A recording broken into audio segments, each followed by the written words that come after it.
Good morning from Rumor Control.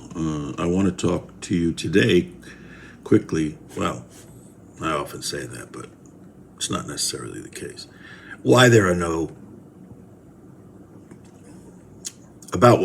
conspiracy theories or conspiracies. We live in a very complex world, and if there's anything I've learned in my 58 years on this wretched planet, it's that the world is basically rudderless. No one is in control. Because if someone were actually in control, the world would be a much different place. The fact of the matter is that conspiracies, or the idea of conspiracies, appeals to a certain subset of the population, and particularly it appeals to those who are generally, I hate to say this, but uneducated. Complexity being what it is, conspiracies offer a simple and unambiguous answer to why certain things happen the way they do. And the reason why this is appealing is because, in a general sense, Americans, particularly, are very ignorant of how this world works. In some of my previous videos, you've seen how I've explained how the system operates to some extent. And these are not mysteries. This is all found out by reading and studying and et cetera, et cetera, et cetera.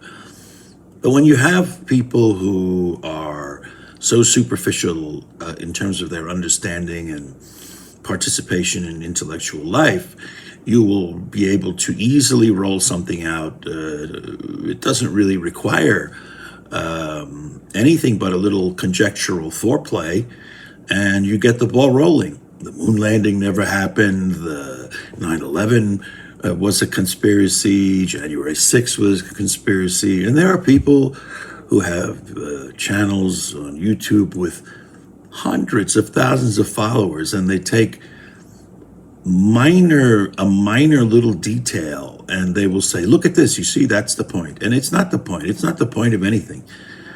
They're doing it for clicks, and they're doing it to, of course, make themselves plenty of money.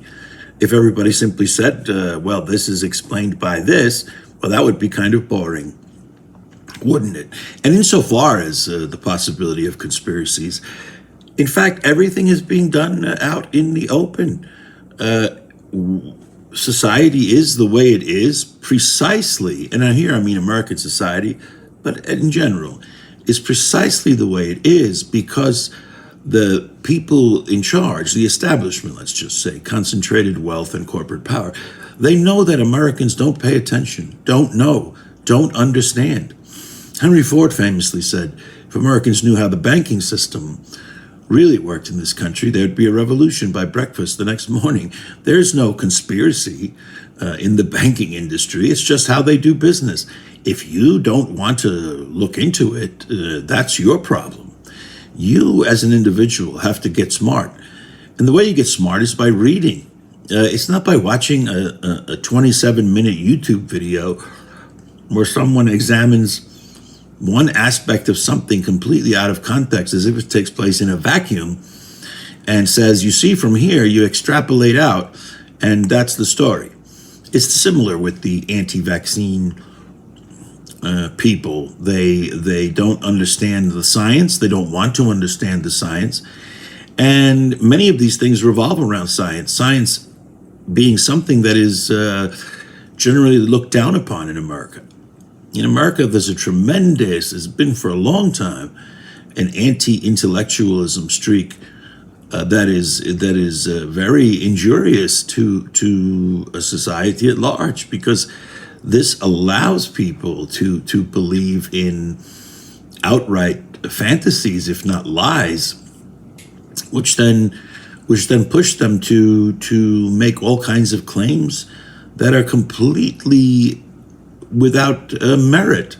I urge people to stop and think for a minute and take a second to read a book about something or other not fiction, nonfiction, because this world is a complex place. You have to understand that.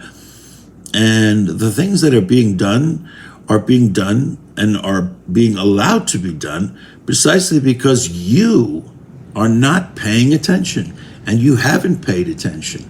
Most people, and here I'm talking to most people, you go to school, you go to college, you get married, you buy a house, you have children, and you watch football the rest of your life. You don't think about anything. And so someone comes out and says, well, you see here, that's the reason, because someone planted a flower on 16th Street, in 1782, and from there, blah, blah, blah, blah, blah. Come on.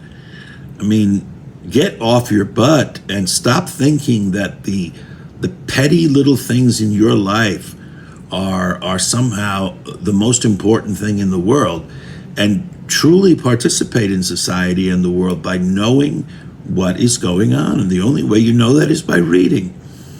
I mean, you make yourself look foolish in the end, because anybody in a serious setting can embarrass you with your lack of knowledge. So I implore you to get smart and stop playing games. Good luck.